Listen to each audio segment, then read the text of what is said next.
Good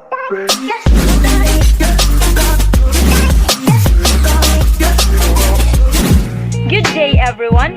I am your Cadet Captain Lizelle Bahinting, Flight Leader of Flight Alpha from 501st Squadron, 5th Air Group. I am student of Abuyo Community College, and I will be the one to discuss to you about the Armed Forces of the Philippines Code of Ethics. So let's start. So Code of Ethics. We have an objective for this topic. So first is to understand and explain what is Armed Forces of the Philippines Code of Ethics. Second is to enumerate the Armed Forces of the Philippines core values, exercise the Armed Forces of the Philippines core values, then lastly, live in accordance with the Armed Forces of the Philippines Code of Ethics. We have the scope of presentation. First is the introduction, preamble, Article 1, the identity, Article 2, the AFP history, Article 3, the AFP creed, Article 4, the AFP membership, Article 5, the military professionalism, and Article 7 is the general provision. We also have the references.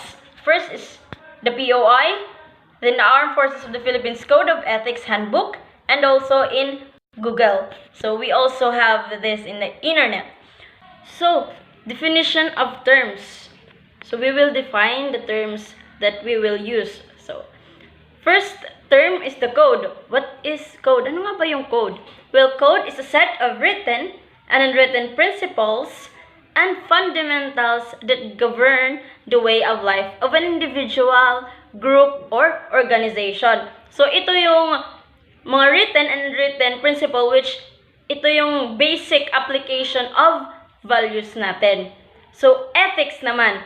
What is ethics? Ethics is a rules of conduct that differentiate what is right and what is wrong. So, ito yung mga rules of conduct natin na nag-differentiate kung ano nga ba yung tama at mali. Hindi lang sa ating superego, diba? Superego is a component of personality which identifies what is right and what is wrong. So, ito yung mga rules of conduct which is nagde-differentiate siya kung ano yung tama at mali. So, Code of Ethics.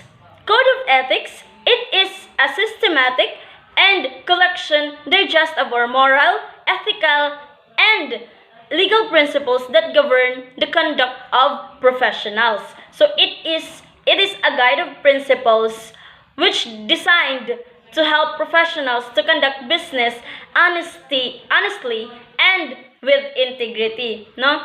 And AFP Code of Ethics is known as the Bible or also known as the Bible of Soldiery. Bakit siya tinawag rin na Bible of Soldiery? It is because from the word Bible, no?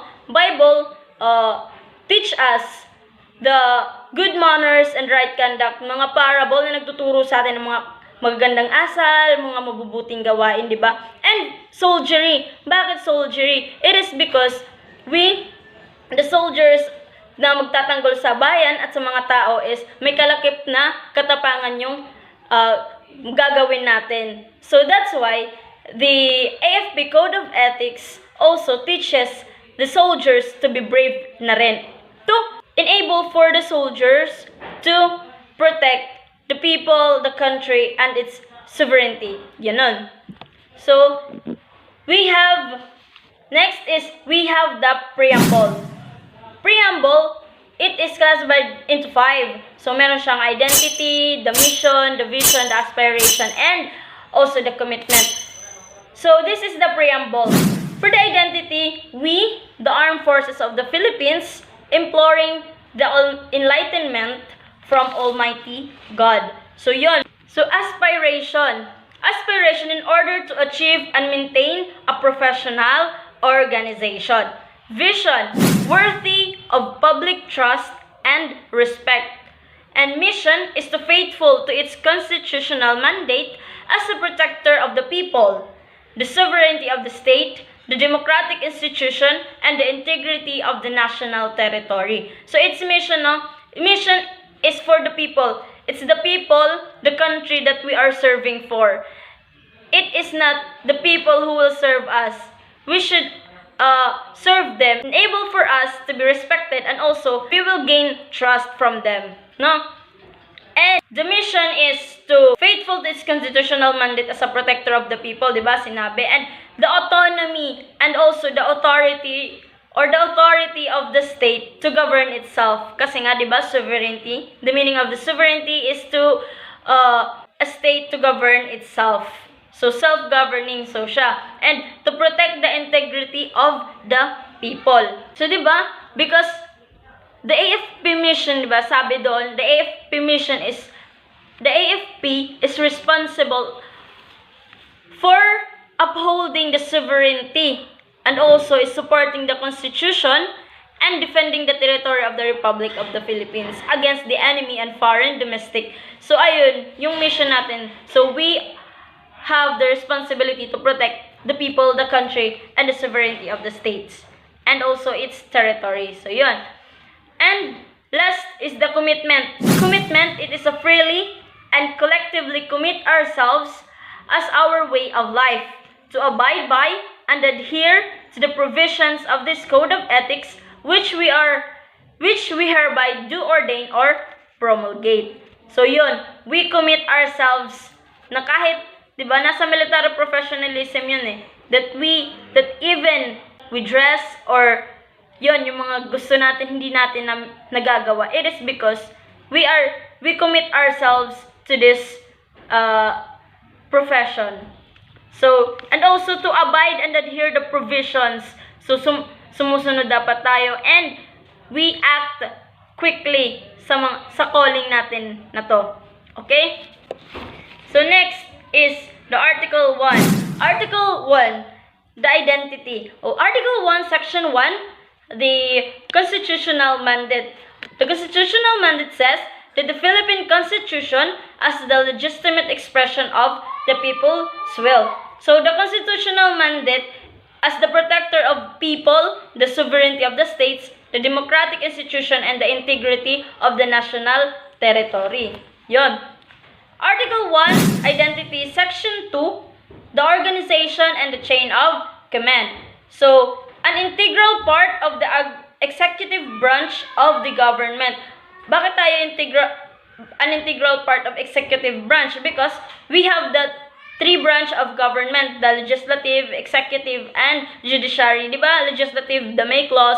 Judiciary is the one who interpret the laws. And we, the executive branch, executes the law. So, we are an integral part of executive branch of the government. So, Section 2, organization and chain of command. It is well-organized and disciplined body composed of citizen armed forces for defense and security of the state under the president as the commander-in-chief, because our president is the commander-in-chief. So, Section 3, the commitment, measure, and standard. So, the AFP or the Armed Forces of the Philippines shall first maintain high level of credibility. We must maintain the high level of credibility because it is in our vision na, diba? To trustworthy or to gain or worthy of public trust. Diba? Nasa vision na yan ng ating preamble, no? And second is to manifest a high level of competence and standard of performance. So, competence and high standard, diba? That is why we update ourselves. We go to trainings and so that we are able to respond accordingly to our mission, diba? So, yun. So, Article 2, Section 1 is the historical perspective. Historical perspective states that the AFP identifies itself with the Filipino people's historical struggle for freedom and justice. Diba? From Lapu-Lapu, Daguhoy Revolt, the Bonifacio of KKK, and so on. Madami na tayong nalampasan. And Article 2, Section 2, lesson learned from the dark pages of the Armed Forces of the Philippines history. So what are those dark pages? It is the graft and corruption, the martial law, and the successful coup attempts. Next is the Article 3. Article 3, AFP Creed and Stand on Basic Issues. So Article 3, Section 1, the AFP Core Values, which is the solidarity, the honor, duty, loyalty, and valor. So, profession of arms is a noble undertakings, di ba? AFP members had non-negotiable during core values. Yun, dapat wala tayong mga personal negotiation. Dapat yun. This core values is a guide. This will guide them or the AFP members in performing their duties and function without creating any malicious behaviors towards duly constituted authority of the government. So, yun. So, first we will discuss honor. Honor, it is our crown value as it is more precious than life itself. So, now we have dignity, integrity, and reputation. Nasa under yun sa honor, no? And what is dignity? Dignity, it is the consciousness of personal worth. Kung worthy ka, bakit ka iwan? Charot. Next is the integrity. Integrity, do not lie, cheat, steal. Diba? And third is the reputation. What is reputation? Reputation, maintain and improve good reputation. So, dapat i-maintain natin yun, yung reputasyon natin. It is the hallmark of military conduct. So, yun. Member who is living without honor, better resign from his position, for it will only damage the reputation of the organization. So, next is loyalty. Loyalty, our oath of office, require us to be loyal to our nation and to our mandate. Di katulad ng ex mo na hindi siya loyal sa'yo. So, we support and defend the Constitution and the chain of command, obeying all lawful orders of those legally appointed over us. So, we must be loyal to the things that legally appointed to us. So, loyalty must be addressed to God, of course, country and people, and unit. So, sa Panginoon, sa mga tao, sa ating bansa, at sa ating organisasyon. Sabi pa nga ni President Manuel L. Quezon, my loyalty to my party ends where my loyalty to my country begins. So, yan. So, third one is the valor. Valor is the power and strength, courage and ability to overcome fear, to carry out our mission, to accomplish what is seemingly impossible. So, under valor is the moral courage, the serenity, the benevolence, and the courtesy. Moral courage, it is the stand for what is right, and persist to make it difficult for friends, superiors, and comrades alike to do the wrong thing. So, you stand for what is right. Serenity, it is composure or calmness and presence of mind in the heat of battle. So, calmness, yung presence of mind mo dapat na palagi yan. And third is the benevolence. Benevolence, it is disposition to be good for those in distress and weak. So, courtesy. Courtesy is the politeness at all times as our expression of self-respect and respect for others. So, yan. Next, and the last is the duty. Duty is the value of obedience and disciplined performance despite difficulty and danger. So, duty means the accomplishing all assigned tasks to the fullest of one's capabilities. So, yan. Under duty is the sense of responsibility, selfless service, competence, and supreme sacrifice. So, we conduct of training. Training can be infected by virus and knowledgeable in their task. So, when you are in duty, you are knowledgeable in their task and be well versed, no, and know what to do and what they are needed. So, when you are in duty, dapat alam mo yung mga gagawin mo. You are knowledgeable in your task. And so, pag sinabi nating sense of responsibility, it is the acceptance of responsibility for our actions and of those under us. So selfless service, it is the welfare and accomplishment of the mission come ahead of our personal desires. So selfless service. So competence, it is taking opportunities to improve ourselves. Yan.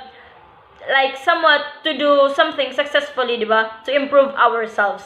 So supreme sacrifice, it is giving up our lives in defense of our country. Kasi ito yung sinumpaan nating tungkulin, no? So last for the core values is the solidarity. Solidarity, it is the consolidating and integrating value to which all of us bind ourselves with the rest of our comrades at arms, no? And we have these two types of solidarity. We have spirit de corps and teamwork. Spirit de corps, it is working with others willingly and wholeheartedly to accomplish the mission. So yan yung cooperation, yung sinasabing cooperation, no? And teamwork, it is a team spirit in action. So we have, sabi pa nga, united we stand, divided we fail. Ganon, char. And even outnumber, if we are united, diba? Kahit kulang tayo, if we are united, we can defeat our enemies. And next, we have Article 3, Section 2. Article 3, Section 2, the AFP stand on basic issues. So, AFP organization, it shall allow development and equipage of both active and reserve force. So, AFP Standardization Program, so yun, may mga flight plan tayo, ganyan. So, it is instructed, staffed, and manned as to be able to carry out its mission and functions effectively. So, needs of assistance of their citizenry in the civil assistance of activities like disaster, calamities, and national emergencies. Yun yung AFP organization natin, di ba? Second is the supremacy of civilian authority. So, the President, as the Commander-in-Chief, shall exercise command over AFP. So, yun, di ba? Our President, sabi ko pa nga rin kanina, that our President is the Commander-in-Chief. So, President has the supreme power over the military. So, yun. Third is the chain of command. Chain of command, every officer and soldier shall obey lawful orders of his immediate officer. So, must defend the Constitution of the Republic of the Philippines at all cost. Yun yung parang ibig sabihin nito ng chain of command. Okay? The next is the military leadership. Military leadership, it is the ability to influence members of the organizations in the fulfillment of the roles, obligations, and functions, but state of high morale to the subordinates must be given emphasis in order to accomplish assigned mission. So, yun. Next is the people support. People support is respecting the living conditions, beliefs, ways of life, and the totality of the environment of all sectors of the society. So, to ensure the acceptance of the people to the AFP as their own. So, respect the living, respect people, support people. So, yun. National development. National development, it is the AFP is the people's partner in promoting peace, national development, and progress. Diba? Yun yung, for example, the CMO, the adapt a barangay, ganun. Medical and dental mission. So, yun, kakibat sila ang mga civilian and the AFP, diba? Partner. So, yun. Next is the partisan politics. Partisan politics is the neutral during political exercises or election. So, we have to be neutral during, for example, sa election, we should be in neutral. Yun, remain apolitical tayo, no? Next is mass media. Mass media is respect freedom of speech. For instance, open media policy, yung mga ganon, dapat respect media's freedom of movement and access to to vital source of information. Next is the spiritual life. Spiritual life, it is a non-sectarian organization and respect any form of religion. So yun, and must allow the practice of all religion of the member of the organization. Next is the family life. Family life, the AFP shall recognize that all its members are human beings and have families of their own.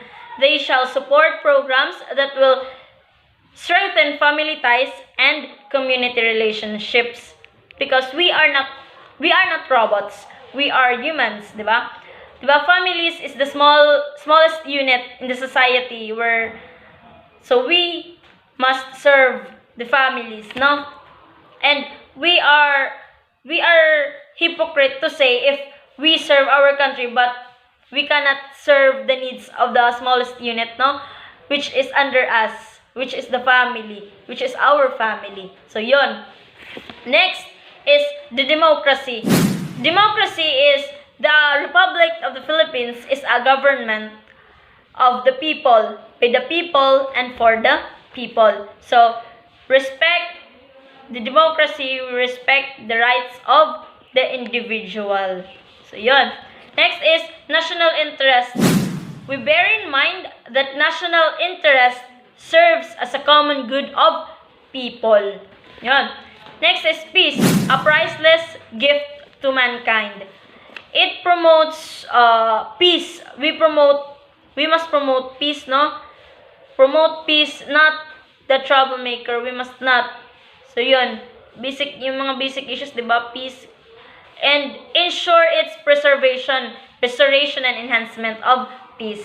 So dapat panatilihin natin na ang bayan natin ay mapayapa. So another issue is war. War, it is use of organized military force by a stated to achieve its end against the physical opposition of the hostile state or group. So physical war, for instance, it is use of weapons, the terrorism, and insurgency. No? We protect the people. We will go back to our mandate. So we will promote peace, support peace, but if it is for the protection of the people, sovereignty, and the territory, we will, or the government will not hesitate to use force na, diba? Kasi para yun sa bansa natin. And next is the use of armed forces. So use of armed forces is sanctioned by competent authority and limited only for enemy. So not against for innocent civilians and non-combatants, and most of all, not to their own people and government. Para yun lamang sa mga hindi natin kaanib, or para lang yun sa ating mga enemies. Okay? And next issue is human rights. Human rights, AFP shall respect the inherent dignity of human being and his inalienable rights. So, human rights, diba, is defined as the supreme, inherent, and alienable, or the absolute, cannot be surrendered. Hindi yun matatanggal sa atin, di ba? Yung human rights, yung right to live, right to life, right to dignity, and to self-development, di ba? Paano mawawala ang human right ng isang tao? Once you step human rights of others, doon lang mawawala yung human rights mo pag natapakan mo ang human rights ng kapwa mo tao. Next is the principal critics, cause-oriented groups. So AFP will not label them as enemy of the state or a threat to national security. So yun, dissent and opposition are important features to ensure a healthy and a dynamic democracy. So yun. So next is the Article 4, which is the Armed Forces of the Philippines membership. So Section 1 of Article 4 is general statement, the AFP members makes the most important asset of all the organization's resources. No, success and failures of an organization is largely dependent on the caliber of the people working therein. So personnels are pushed to be skilled, updated, no? So they undergo schooling, seminars, trainings, etc. Because without those activities, no, the personnel or other assets are useless. So next is the Article 5, which is the military professionalism. So Article 5, Section 1, general statement that the AFP are public servants. Yes, because we defend the republic from external and internal aggressions. So yan. So Article 5 Section 2 naman is the professionalism. So what is professionalism? So, or what is profession and what is professional means? So profession, it is an occupation and personal commitment to serve the public for the common good. They are paid by the public, hence they maintain high standards of conduct and achievements. Yun. While the professionals are the one who earns a noble living and abides by the code of ethics of his or her profession or occupation. So, yung profession is the occupation, while the professionals are the one. So, yun yung tao. He is a professional, is called, he is a noble or he is a man of excellence. Why? Pag sinusunod niya yung code of ethics ng kanyang occupation. So, he is a man of excellence because of law-abiding, morally upright, and trustworthy. So, yan. Section 3 of Article 5 is the military standard of professionalism. So, we have the standard of loyalty, standard of competence, standard of ethics, and standard of moral. So, when we say standard of loyalty, it is all military personnel shall be loyal and true to the Constitution, the AFP, and to the people of all times. So, being loyal or faithful. Okay? And standard of confidence is must possess the knowledge, skills, physical attributes, and character traits. So we must possess those things, no, to attain outstanding performance, diba? And standard of ethics. Every soldier must observe and conform to the accepted principles of right conduct. So, the military, no, is part of the larger society in the Filipino society. Yes. Therefore, every soldier must observe and conform to the accepted principles of right conduct being observed in the society of which he or she is a part. Yun. So, standard of moral. Standard of moral is the respect. Yes. Must be faithful to his pledge as a soldier to serve his country above self. Yun. And Section 4 of Article 5 is the unprofessional acts. So yun, pag meron tayong acts of loyalty, meron din tayong acts of disloyalty and acts of incompetence, unethical acts, and corrupt act. So yun. Section 4 is the unprofessional acts. Act of disloyalty. It is the betrayal of the duly constituted authority. So, behavior that fall short to the standard, diba? And act of desertion, yes, but abdominant of post, something like that. And disrespecting toward the commander-in-chief. Ganyan yan. In words, even in words or in deeds, no? And next is the act of incompetence. Act of incompetence is the lack of physical required knowledge and skills. So, failure to obtain minimum passing grade, diba? During training or educational program or PFT and medical exam, diba? Yun, mostly, dun tayo. And unethical naman. Unethical acts, it is all acts of omission which deviate from established and accepted ethical and moral standards as set forth in this code. May example tayo, and allowing wrongdoing or irregularity in the military service, sexual harassment, gambling, womanizing, excessive drinking of intoxicating liquor, use of prohibited drugs. So, yun, example. The next is corrupt acts. Corrupt acts is a crimes against public interest, morals, and property, or etc. So, examples: conversations, sale, application, or use of government funds or properties other than what they are intended for. So, manipulation of unit or individual funds, falsification of records, utilization of AFP personnel for personal duties, and etc. No? And Article 5, Section 5, the penalties and admin sanctions. So, the penalties who have mentioned earlier, so mentioned acts shall be those which are provided in the revised penal code, AW or Article of War, special laws, and pertinent AFP rules and regulations. So, yun. And next is Article 7. Article 7 is the general provisions. So, Article 7, Section 1 is the legal force. Legal force is guided by the provision of the Philippine Constitution, Articles of War, Revised Penal Code, Republic Act 6713 or the Ethical Standards of Public Officials and Employees, Republic Act 3019, Anti-Graft Practices Act, and Republic Act 6869 or Anti-Coup d'Etat Act, and other special laws.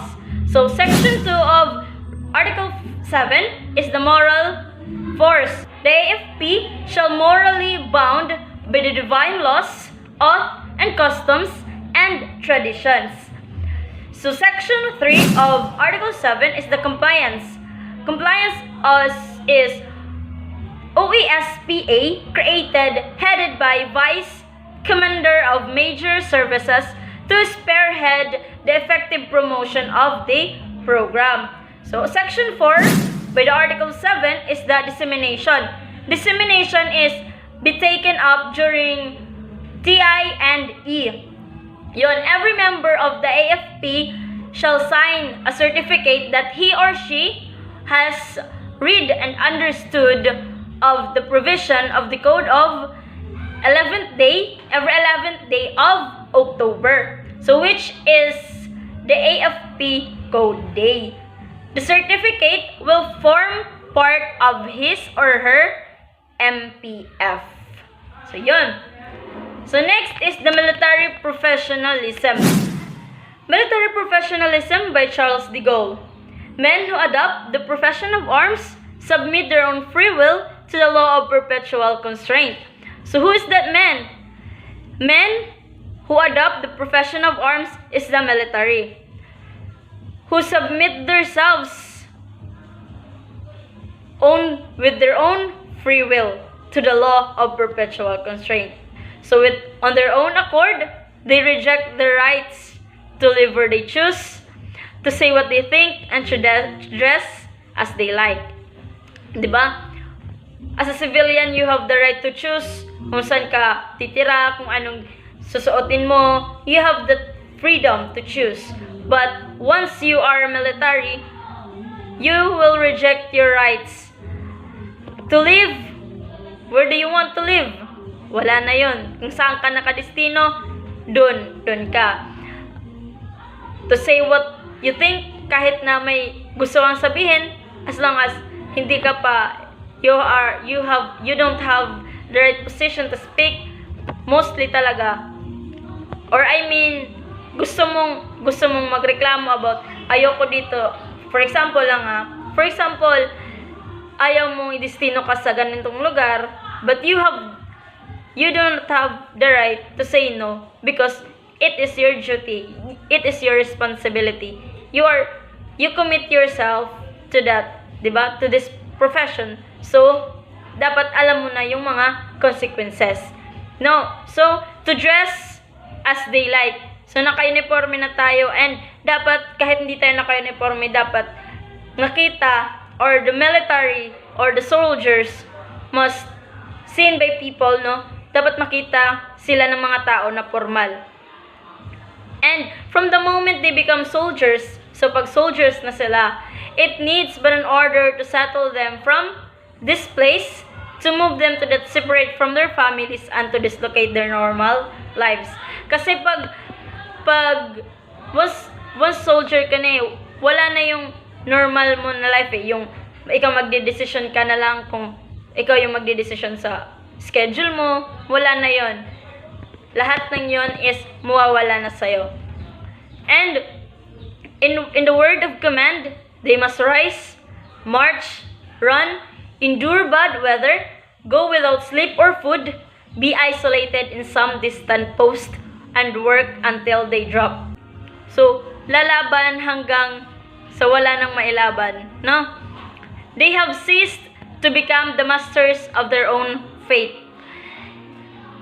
So, they already ceased. Once you are a soldier already, you will cease to become the masters of your own fate, no? Wala ka nang, kahit gusto mo, wala na. And if they drop on their tracks, their ashes are scattered to the four winds, and that is all part and parcel to their job. So once you are dropped to your tracks, your ashes will be scattered in the four winds.